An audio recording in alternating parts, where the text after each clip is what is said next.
Voici un aperçu de cette préparation du set and setting adapté pour vivre un voyage psychédélique le plus complet. Commençons par le set, l'univers intérieur. Il désigne ton état d'esprit, ton terrain psychologique, émotionnel et mental avant et pendant le trip. Il ne s'agit pas simplement d'aller bien, mais d'être conscient de là où tu en es réellement. Il agit comme un miroir. Les psychédéliques amplifient ce que vous êtes déjà. Si vous êtes confus, anxieux, en colère, tout cela peut émerger et se multiplier durant le trip. D'où l'importance d'une base intérieure stable. Les bases d'un bon set sont les suivants. Une intention sincère. Avoir une intention claire donne une direction au voyage, sans renforcer le sens, que ce soit pour explorer ta conscience, guérir une blessure, ressentir la beauté ou simplement être curieux. Choisis une intention qui résonne avec ton cœur, non avec ton mental. Mais surtout, ne t'y attache pas. L'intention oriente, mais ne contrôle jamais. Les psychédéliques t'emmèneront toujours là où tu dois aller, pas là où tu veux aller. N'attendez pas un résultat précis, sinon vous risquez la frustration. Laissez l'expérience vous surprendre et vous emporter. Un minimum de connaissance de la substance est important pour comprendre ce que vous vivez, ce qui se passe. Le deuxième facteur est la stabilité émotionnelle et psychologique. Les psychédéliques amplifient ton état intérieur. Un terrain fragile, anxieux ou confus peut rendre le voyage plus difficile, parfois douloureux. Il est donc essentiel d'avoir un minimum de stabilité émotionnelle, ou au moins une conscience claire que ce que tu traverses est temporaire. Ne pas fuir un mal-être par le trip, mais au contraire, y aller avec présence et lucidité si tu sens que le moment est mûr. Ne tripez pas si vous êtes en crise, si vous n'avez pas dormi ou si vous vous sentez perdu. Soyez lucide sur votre état intérieur. Le troisième facteur est la préparation du corps et de l'esprit. Optez pour un jeûne léger avant la prise ou une alimentation douce selon la molécule. Une diète spirituelle est conseillée pour les molécules les plus intenses comme la DMT ou l'ayahuasca.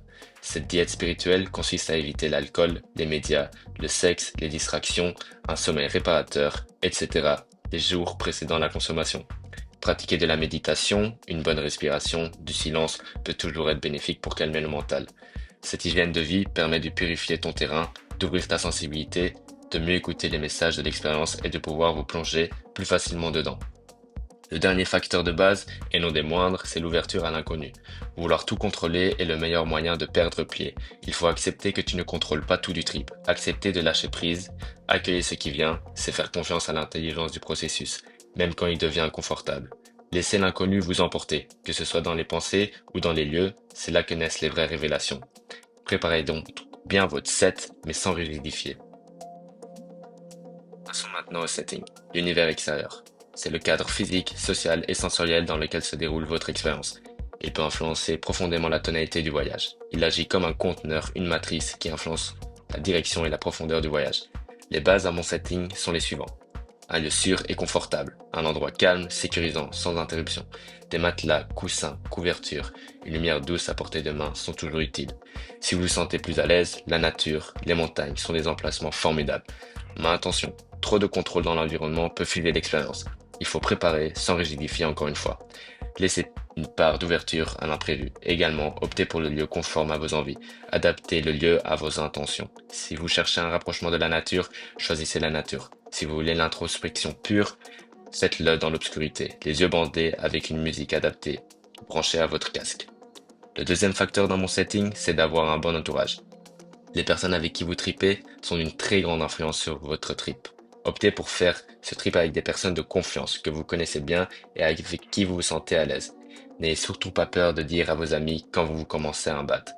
Ils sont là pour vous rassurer. Donc choisissez bien les gens avec qui vous tripez. Une personne que vous ne connaissez pas assez peut vous déranger durant le trip, car vous allez vous poser mille et une questions à propos des intentions et des intentions de cette personne, car vous ne la connaissez pas assez. Le troisième facteur du setting est la présence d'un trip-sitter. La présence d'un trip-sitter n'est pas obligatoire mais très fortement conseillée, surtout si c'est votre première expérience avec les psychédéliques. Un trip-sitter bienveillant, sobre, expérimenté peut être un ancrage essentiel, surtout pour les débutants. Il garantit la sécurité sans forcément s'immiscer dans votre voyage. Mais sa simple présence influence l'ambiance.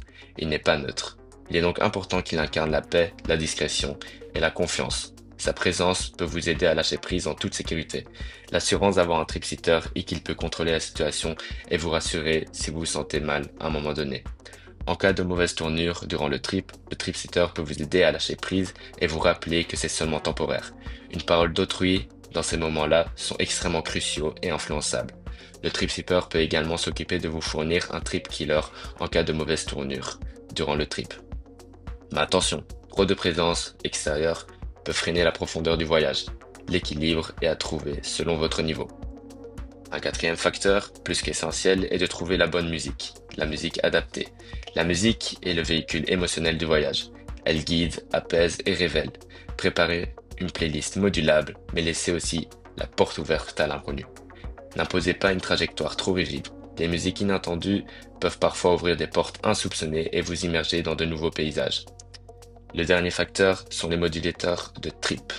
Évitez impérativement les perturbateurs. Donc pas de téléphone, pas de réseaux sociaux, ni de distractions. Prévoyez de l'eau, une nourriture simple à portée de main en cas de faim, des objets symboliques ou d'autres tels que l'encens, des cristaux, un miroir pour les plus habitués, peuvent prendre de nouveaux sens dû à votre sensibilité accrue durant le trip. Un tapis rempli de motifs, par exemple, peut devenir une expérience impressionnante. Pour les plus expérimentés, les modulateurs tels qu'une combinaison de substances avec les psychédéliques peuvent vous en amener plus en profondeur dans votre quête. Connaissez vos combinaisons et leurs dangers. Un joint, par exemple, peut vous aider à aller plus en profondeur dans l'immergence de la musique et plein d'autres domaines. Laissez-vous emporter dans ce nouvel univers et ne vous faites pas distraire par des éléments de distraction qui pourraient vous renvoyer sur Terre. Voici un aperçu des facteurs de base d'un bon set and setting. Néanmoins, il n'existe pas de set and setting universel. Ce qui fonctionne pour toi aujourd'hui ne fonctionnera peut-être pas demain. Souviens-toi, ce n'est pas parce qu'un contexte semble idéal qu'il est pour toi ici et maintenant. Tu te sens bien sur le moment, mais tu as mal dormi les jours précédents. Ton enthousiasme pourrait te tromper sur ta réelle disponibilité intérieure. À l'inverse, si tu réfléchis trop longtemps, tu risques de manquer l'instant magique. Le bon set and setting, ce n'est pas une structure figée, c'est une danse entre le connu et l'inconnu, une préparation qui s'efface pour laisser place à l'expérience, une sagesse du corps et du cœur, une manière de vivre, bien plus qu'un cadre technique. Soyez prêts pour l'imprévu, préparez-vous, puis laissez-vous surprendre. C'est là que naissent les plus grands voyages. Le dernier aspect que je vais aborder dans cette vidéo sont les niveaux de pratique de set and setting en fonction de votre niveau de psychonautisme, en fonction du besoin et de l'envie de découverte. Il peut exister différents niveaux de set and setting. Ces niveaux s'adaptent à vos attentes et à la nature de votre expérience psychédélique.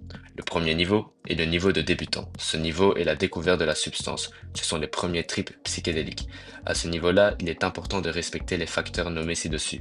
Donc pour le 7, une bonne intention et connaissance de la substance, la stabilité mentale, émotionnelle et psychologique, une bonne préparation du corps et de l'esprit, éviter le plus possible l'inconnu et les imprévus, car ils peuvent être source de stress et peuvent parfois paraître terrifiants. Pour le setting, optez pour un lieu sûr et confortable, un lieu familier et de préférence pour une première fois à l'intérieur. Le contact avec l'extérieur et les inconnus peut parfois faire peur. Entourez-vous d'amis proches, de confiance avec qui vous vous trouvez sur la même longueur d'onde. Ayez un trip-sitter, cela est essentiel et vous évitera tout imprévu, car le trip-sitter pourra mieux gérer la situation que vous. Le risque de stress est ainsi considérablement réduit. En ce qui concerne les modulateurs de trip, restez sobre dans vos attentes. Ne cherchez pas la révélation ultime dès la première fois. Ne vous attendez pas à découvrir tout le monde psychédélique dès les premières prises. C'est une démarche progressive. N'utilisez pas trop de modulateurs de trip à vos débuts. Laissez-vous aller pour les premières fois jusqu'à que vous sentiez totalement à l'aise. Ces modulateurs peuvent fortement changer votre trip et donner une toute nouvelle tournure à celle-ci. Laissez votre corps et esprit le temps d'assimiler cette nouvelle découverte du monde psychédélique. Et plus tard, avec le temps et l'expérience, vous pourriez utiliser les modulateurs de trip pour aller plus en profondeur dans ce monde psychédélique. Le deuxième niveau est le niveau des amateurs. Ce niveau est l'ouverture à l'inconnu et demande déjà une assez bonne connaissance de la substance et une assez bonne expérience avec les précédents trips psychédéliques. La grande différence entre le set and setting d'un débutant et celui d'un amateur réside dans l'ouverture vers l'inconnu. Vous pouvez désormais explorer des lieux inconnus et vous sentir à l'aise pour plus d'imprévus. Ces lieux, objets, musique, etc. peuvent devenir des révélations profondes. Ne cherchez pas à maîtriser tout ce qui survient pendant le trip. Laissez vagabonder vos pensées, comme elles viennent, pour découvrir des couches plus profondes de vous-même. Laissez votre curiosité vous découvrir de nouveaux lieux, que ce soit des lieux extérieurs qu'intérieurs, dans vos pensées. Vous êtes prêt à affronter plus d'ambiguïté, plus de profondeur. Le troisième et dernier niveau est le niveau des professionnels. Ce niveau est l'utilisation de modificateurs de trip et a pour but de pénétrer les faces cachées les plus profondes du monde psychédélique. Il exige une très grande connaissance de ces substances. Si vous vous situez à un niveau professionnel, cela signifie que vous avez une entière confiance en la substance et que vous la connaissez très bien. Les modificateurs de trip, essentiellement les combinaisons de substances, deviennent un aspect fascinant pour l'exploration de la conscience. Il est extrêmement important de bien connaître les combinaisons possibles, mais aussi les dosages adaptés à cette pratique. Une mauvaise combinaison ou un mauvais dosage peut avoir des conséquences drastiques et transformer l'expérience en un événement extrêmement dangereux et traumatique. C'est pourquoi le niveau professionnel ne s'atteint qu'avec de l'expérience, de la patience et du discernement, et pour certaines personnes, il ne peut parfois ne jamais être atteint dû à un manque de compréhension et de maîtrise des substances.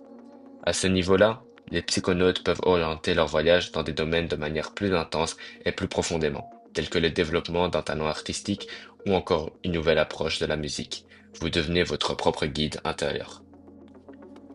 Le meilleur seven setting n'est ni figé ni parfait. Il est vivant, adaptif, conscient. Il repose sur l'art de l'équilibre. C'est une intégration et continuité dans un style de vie sain. Une bonne alimentation, sommeil, hygiène, un bon environnement, sociabilité, etc. Le set and setting idéal, c'est celui qui s'invisibilise parce que vous l'avez intégré à votre manière de vivre, de ressentir, d'explorer, etc. C'est ce que vous devez cultiver avant, pendant et après. Soyez prêts pour l'imprévu, préparez puis oubliez, laissez le mystère vous enseigner. Dernier avertissement, cette vidéo n'incite en aucun cas à la consommation de substances psychédéliques. Elle a un objectif strictement éducatif centré sur la réduction des risques. Elle vise à vous informer sur l'importance d'un bon set and setting afin d'éviter les expériences négatives. Les psychédéliques ne sont pas des jouets, ce sont des outils puissants, fascinants, capables de transformer profondément votre manière de penser et de percevoir le monde, pour le meilleur ou pour le pire. Cela dépend entièrement de la manière dont vous les abordez et consommez. Approchez-les avec respect et ils vous répondront avec respect. Avec les bonnes connaissances et compétences, ces substances peuvent ouvrir les portes d'un univers bien plus vaste que ce que vous pouvez vous imaginer.